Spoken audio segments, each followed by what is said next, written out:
Hello दोस्तों, नमस्कार। स्वागत है आप सभी का भारतीय एजुकेशन पॉइंट में। दोस्तों, जैसा कि आप जानते ही हैं, हमने एक सीरीज़ को शुरू किया है जिसमें हम 20 महत्वपूर्ण प्रश्नों पर चर्चा करते हैं हिंदी विषय के।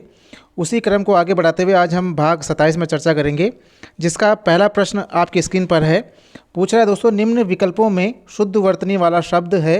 विकल्प आपको देखकर ही यहाँ पे करना पड़ेगा क्योंकि वर्तनी वाला ये प्रश्न है। फिर मैं बोल देता हूँ यहाँ पे प्रमाणिक, अनुग्रहित, आनुषंगिक, संग्रहित। तो यहाँ पे आप बताइए कि शुद्ध वर्तनी वाला शब्द कौन सा है। दोस्तों, यहाँ पे सही आंसर हो जाएगा विकल्प सी, आनुषंगिक। यहाँ पे बिल्कुल सही लिखा हुआ है। बाकी प्रमाणिक की बात करते हैं तो प्रमाणिक नहीं होता, प्रामाणिक ये होता है शब्द। इसके अलावा अनुग्रहित में जो गलतियाँ हैं वो इस प्रकार हो जाएगा अनुगृहीत, ये इस प्रकार लिखा जाता है। इसके साथ ही जो संग्रहित है, संग्रहित में भी गृही वाला जो र लगेगा इसमें, ठीक है। तो इसको आप ध्यान रखिएगा, चारों के चारों इंपॉर्टेंट हैं, कई बार परीक्षा में पूछे जाते हैं, तो आप ध्यान रखिएगा। अगला प्रश्न है, निम्नलिखित में से कौन सा संयुक्त व्यंजन नहीं है। अक्ष, तर्र, ज्ञ, श। तो आपको पता है दोस्तों कि हमारे वर्णमाला में 4 संयुक्त व्यंजन हैं, जिसमें कि हम देखते हैं कि पहला अक्ष, तर्र, ज्ञ और स्र। इनको संयुक्त व्यंजन इसलिए बोलते हैं क्योंकि ये व्यंजनों के मेल से ही चारों के चारों बने हुए हैं। जैसे अक्षर की बात करते हैं तो ये है क प्लस श। त्रा की बात करते हैं तो प्लस र। इसके अलावा ज्ञा की बात करते हैं तो ज धन य। और इसके अलावा श्र की बात करते हैं तो श्र श धन र। इस प्रकार ये बने हुए हैं, इसलिए इनको संयुक्त व्यंजन कहते हैं। अगर हम बात करते हैं ये जो शाह यहाँ पे है, मूर्धा तालव्य वाला शाह, ये बना हुआ है दोस्तों, इसमें स्वर है, व्यंजन नहीं है, इसलिए दोस्तों यहाँ पे ये अलग हो जाएगा और इस प्रश्न का आंसर हो जाएगा विकल्प डी। अगला प्रश्न है दोस्तों, रमेश शब्द में कौन सी संधि है। दीर्घ संधि, गुण संधि, यण संधि, वृद्धि संधि। तो आपको पता है कि जो रमेश है, रमेश का जो विच्छेद हुआ है, संधि विच्छेद जो हुआ है, रमा धन ईश। और यहाँ पे जो नियम है, आ के बाद अगर ई आएगा तो वो ए हो जाएगा। ये दोस्तों है गुण संधि का नियम। तो इस प्रकार रमेश शब्द में जो संधि है वो हो जाएगी गुण संधि। अगला प्रश्न है, के शब्द की रचना 2 उपसर्गों से हुई है। विकल्प अभियोग, अव्यवस्था, अपमान या फिर डी इनमें से कोई नहीं। तो अगर आप यहाँ पे देखेंगे कि किस शब्द में 2 उपसर्ग हैं तो यहाँ पे इसका आंसर हो जाएगा विकल्प वी, अव्यवस्था। इसमें दोस्तों 2 उपसर्ग हैं, अ धन वी धन अवस्था, ठीक है। और यहाँ पे जो संधि हुई है वो कौन सी हुई है, यण संधि यहाँ पे हुई है, अव्यवस्था यहाँ पे हो गया है। बाकी अगर पहले विकल्प की बात करते हैं तो यहाँ पे केवल अभी उपसर्ग है और विकल्प सी में केवल अप उपसर्ग है। तो यहाँ पे एक एक ही उपसर्ग हैं, इस प्रकार इसका आंसर हो जाएगा विकल्प वी, अव्यवस्था। अगला प्रश्न है, निम्न तत्सम तद्भव युग्मों में सुमेलित नहीं है। विकल्प आश्चर्य का अचरज, अमलिका का इमली, आमलक का आंवला, गुटिका का गुटका। तो यहाँ पे दोस्तों जो सही आंसर हो जाएगा इसका विकल्प डी, गुटिका का गुटका नहीं होता है, इसका होता है दोस्तों तद्भव गुड़िया, ठीक है। गुड़िया हो जाएगा गुटिका का। बाकी सारे सही हैं। आश्चर्य एक तत्सम शब्द है जिसका तद्भव अचरज हो गया, अम्लिका तत्सम है उसका तद्भव इमली, और आमलक एक तत्सम शब्द है जिसका तद्भव हो जाता है आंवला। अगला है दोस्तों, सदा बहुवचन में प्रयुक्त होने वाला शब्द है। विकल्प सामग्री, सामान, दर्शन, जनता। तो यहाँ पे जो इसका सही आंसर हो जाएगा, सदा जो बहुवचन में प्रयोग होता है ये है दर्शन। बाकी जो सामग्री है वो एक वचन में ही यूज होता है, सामान भी और जनता भी। बाकी जो दर्शन है बहुवचन में होता है। इसके साथ ही हस्ताक्षर, प्राण, ये कुछ और शब्द हैं जो हमेशा बहुवचन में ही प्रयोग किए जाते हैं। अगला प्रश्न है दोस्तों, ऐसे शब्द जिनमें लिंग वचन कारक आदि के कारण कोई विकार होता है। यहाँ पे कोई आ गया यहाँ पे, तो ध्यान रखेंगे कि ऐसे शब्द जिनमें लिंग वचन और कारक के कारण विकार हो जाता है या परिवर्तन हो जाता है उनको क्या कहेंगे, अव्यय, अभिकारी, विकारी या फिर डी, ए और बी दोनों। तो दोस्तों ध्यान रखेंगे जिनमें लिंग वचन और कारक के कारण परिवर्तन हो जाता है उनको बोलते हैं हम विकारी शब्द। और ये कौन से होते हैं, जैसे हो गया संज्ञा, सर्वनाम, विशेषण, ठीक है। तो इनमें अगर आप लिंग वचन कारण के कारण इनमें क्या हो जाता है, परिवर्तन हो जाता है, और जिनमें नहीं होता उनको हम बोलते हैं अव्यय और अभिकारी, ठीक है। अव्यय और अभिकारी एक ही बात हुई। अगला प्रश्न है, निम्न विलोम शब्दों के युग्मों में सुमेलित नहीं है। कनिष्ठ का ज्येष्ठ, चिन्मय का जड़, जागृति का सुसुप्ति, चेतन का विचेतन। तो दोस्तों यहाँ पे जो गलत हो जाएगा ये है चेतन का विचेतन।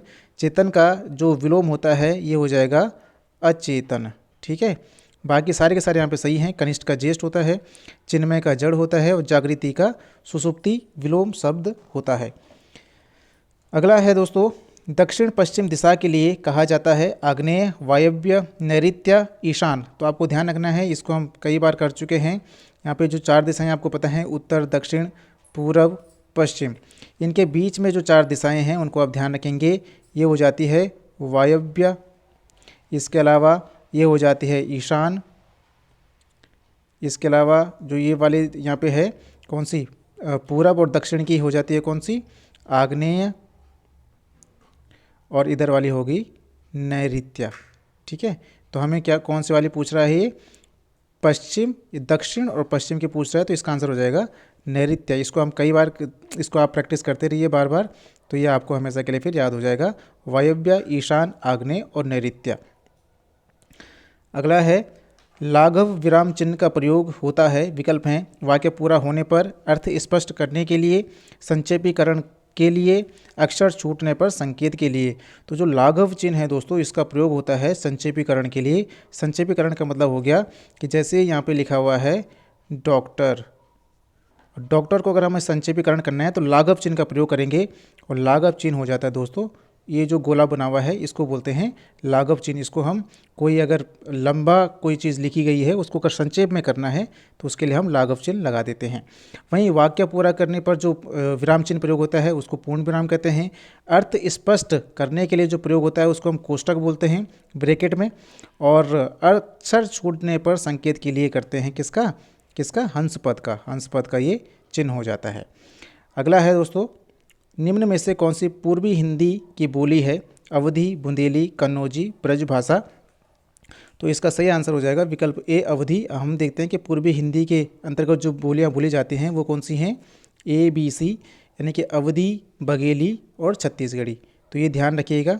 बाकी ये सारे के सारे किससे हैं, पश्चिमी हिंदी से हैं, बुंदेली, कन्नौजी और ब्रजभाषा। अगला प्रश्न है, किस तिथि को हिंदी को राजभाषा बनाने का निर्णय लिया गया था, विकल्प हैं 14 सितंबर 1947, 26 जनवरी 1950, 10 जनवरी 1975 या फिर डी इनमें से कोई नहीं। तो इसका आंसर हो जाएगा विकल्प डी इनमें से कोई नहीं, क्योंकि हिंदी को राजभाषा बनाने का निर्णय लिया गया था 14 सितंबर 1949 1949, और इसीलिए 14 सितंबर को राष्ट्रीय हिंदी दिवस मनाया जाता है, और इस दिवस को मनाने की शुरुआत हुई थी 1953 से। ठीक है, तो ये भी आप ध्यान रखिएगा। अगला प्रश्न है, निम्न में कौन सा स्वर मध्य स्वर में शामिल है, छोटा अ, छोटी ई, आई या फिर बड़ी ई। तो आपको ध्यान रखना है कि जी प्रयोग के आधार पर स्वरों को 3 भागों में बांटा गया है, अग्र, पश्च और मध्य। यहाँ पे ध्यान रखेंगे जो अग्र है, अग्र में आता है ई और AI। ठीक है, ये आते हैं किसमें, अग्र स्वर में। मध्य में केवल आता है दोस्तों अ, और बाकी जितने स्वर बचते हैं वो आ जाते हैं पश्च स्वर के अंतर्गत। तो इस प्रकार जो हमारे इसका आंसर हो जाएगा मध्य स्वर में शामिल है, तो विकल्प ए यानी कि छोटा अ मध्य स्वर में शामिल है। अगला प्रश्न है, स्वर संधि में शामिल नहीं है, विकल्प हैं दीर्घ संधि, विसर्ग संधि, यण संधि, अयादि संधि। तो आपको पता है कि संधि के जो मुख्यतः प्रकार हैं वो 3 प्रकार के हैं। एक तो है स्वर संधि, दूसरा है व्यंजन संधि और तीसरा है विसर्ग संधि। ठीक है, तो यहाँ पे अगर आप प्रश्न पे देखेंगे तो यहाँ पे जो स्वर संधि में शामिल नहीं है वो विसर्ग नहीं होगा, क्योंकि ये अलग से संधि है एक। और स्वर संधि में जो शामिल होते हैं वो है दीर्घ संधि, यण संधि, अयादि संधि, और इसके अलावा कौन सी आती है, वृद्धि संधि।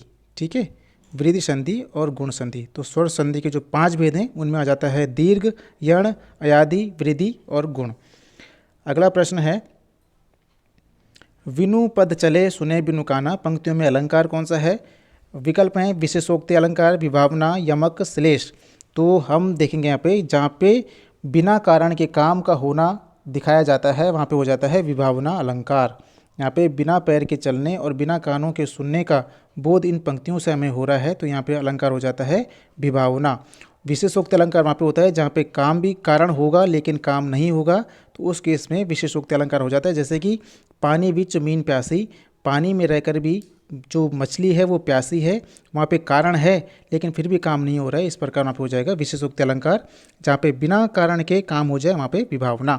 बाकी यमक को आप जानते हैं, जहाँ पे किसी शब्द की आवृत्ति हो जाती है और उसके अर्थ भी अलग अलग होते हैं, वहाँ पे यमक अलंकार। और श्लेष अलंकार जब कोई शब्द एक ही बार आता है लेकिन उसके अर्थ एक से ज़्यादा हों तो वहाँ पे श्लेष अलंकार होता है। अगला प्रश्न, समाचार शब्द का बहुवचन रूप होता है समाचार, समाचारों, बहुत समाचार या फिर डी इनमें से कोई नहीं।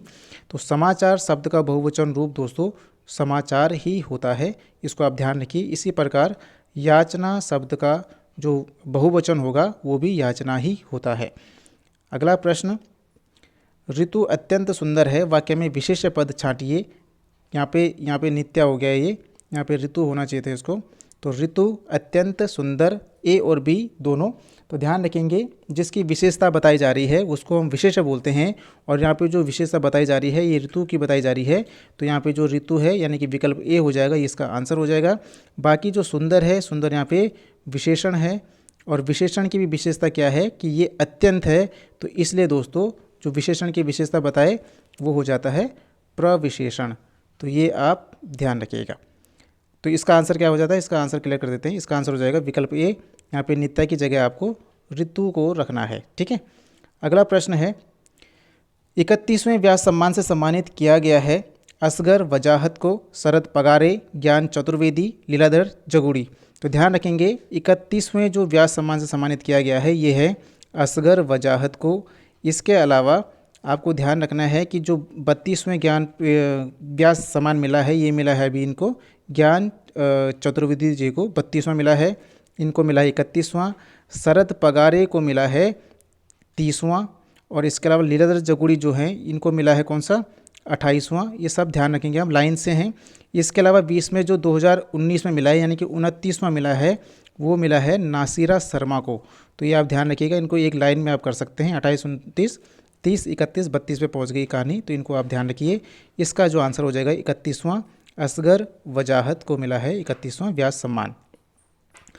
अगला प्रश्न है, निम्न में से कौन सी रचना शेखर जोशी की है। विकल्प है मिट्टी का चेहरा, मेरा पहाड़, नेपथ्य में हंसी, टंकारा का गाना। तो यहाँ पे जो शेखर जोशी की रचना है दोस्तों ये है विकल्प बी, मेरा पहाड़। बाकी मिट्टी का चेहरा और नेपथ्य में हंसी और टंकारा का गाना, ये सारे की सारी रचनाएं हैं राजेश जोशी की। तो ये आप ध्यान रखें, राजेश जोशी की ये प्रसिद्ध रचनाएं हैं, तो इनको आप याद रख सकते हैं। आज का अंतिम प्रश्न सुमेलित नहीं है। कहीं भी बात को बार बार कहना, पृष्ठपेषण, जो एक स्थान पर टिक कर नहीं रहता, यायावर, पालकी को ढकने वाला कपड़ा, ओहार, जिसकी पत्नी साथ में न हो, अपत्नीक। तो यहाँ पे बताइए आप कि कौन सा सुमेलित नहीं है। तो यहाँ पे जो सुमेलित नहीं होगा ये है विकल्प डी, जिसकी पत्नी साथ में ना हो उसको अपत्नीक नहीं बोलते, उसको बोलते हैं विपत्नीक, ठीक है, विपत्नीक। और जिसकी पत्नी साथ में हो उसको बोल देंगे सपत्नीक, ठीक है। तो ये आज के 20 प्रश्न समाप्त होते हैं। अगर आपको ये प्रयास अच्छा लगता है तो वीडियो को लाइक अवश्य करिएगा, और आप चैनल को सब्सक्राइब करके भारतीय एजुकेशन के साथ जुड़ सकते हैं और अपने दोस्तों से भी शेयर कर सकते हैं वीडियो को। बाकी मिलते हैं दोस्तों अगले पार्ट में, तब तक पढ़ते रहिए, मोटिवेट रहिए। बहुत बहुत धन्यवाद।